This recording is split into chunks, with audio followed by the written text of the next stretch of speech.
নমস্কার, আমি সৈকত। আপনারা দেখছেন টেকনো ইন্ডিয়া টিভি। 7ই আগস্ট 2012 মাননীয় মুখ্যমন্ত্রী শ্রীমতী মমতা বন্দ্যোপাধ্যায় আনুষ্ঠানিকভাবে উদ্বোধন করেন পশ্চিমবঙ্গের প্রথম সেলফ ফিনান্স বিশ্ববিদ্যালয় টেকনো ইন্ডিয়া ইউনিভার্সিটি। তার এই প্রয়াস পশ্চিমবঙ্গের শিক্ষা প্রসারে নবদিগন্ত সূচনা করেছে। আমি টেকনো ইন্ডিয়াকে ধন্যবাদ জানাচ্ছি। তারা নিজেরা একটা বড় করে প্রাইভেট ইউনিভার্সিটি পাশেই করছে, একদম পাশে, এই রবীন্দ্র তীর্থের একদম পাশে।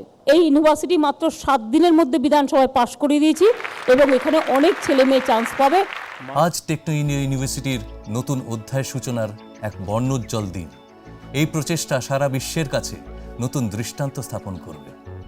পশ্চিমবঙ্গের সুন্দরবনে ঝড়খালিতে ভারতবর্ষের ইতিহাসে সর্বপ্রথম এডু ইকো ট্যালেন্ট ট্যুরিজম সিটির শিলান্যাস করে মুখ্যমন্ত্রী জানান, সারা বিশ্বের টেকনো ইন্ডিয়া গ্রুপের এই উদ্যোগ আগামী প্রজন্মকে নতুন পথ দেখাবে। এই ট্যালেন্ট সিটি আগামী দিনে সারা পৃথিবীর স্বপ্ন পূরণের গন্তব্য হবে। স্বপ্ন পূরণের এই প্রকল্পকে রূপ দেওয়ার মূল কাণ্ডারি টেকনো ইন্ডিয়া গ্রুপের চেয়ারম্যান শ্রী গৌতম রায়চৌধুরীর উদ্দেশ্য সমগ্র বিশ্ব থেকে লক্ষাধিক স্কুল, কলেজ, ইউনিভার্সিটির ছাত্রছাত্রীদের স্বল্প অথবা দীর্ঘমেয়াদী কোর্সের ভিত্তিতে এখানে নিয়ে এসে তাদের স্বপ্নকে সফলরূপে বাস্তবায়ন করা। সুন্দরবনের ঝড়খালির অপরূপ প্রকৃতির সাথে একান্ত হয়ে নিজেদের মানসিক সৌন্দর্যকে উপভোগ করার এক সুবর্ণ সুযোগ ছাত্রছাত্রীদের।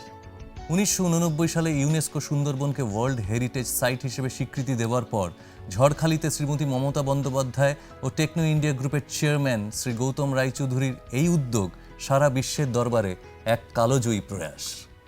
এই ট্যালেন্ট সিটির সম্বন্ধে জানতে আজই অনলাইনে আবেদন করুন এই ওয়েবসাইটে www.technoindiagroup.com এবং www.technoindiauniversity.ac.in।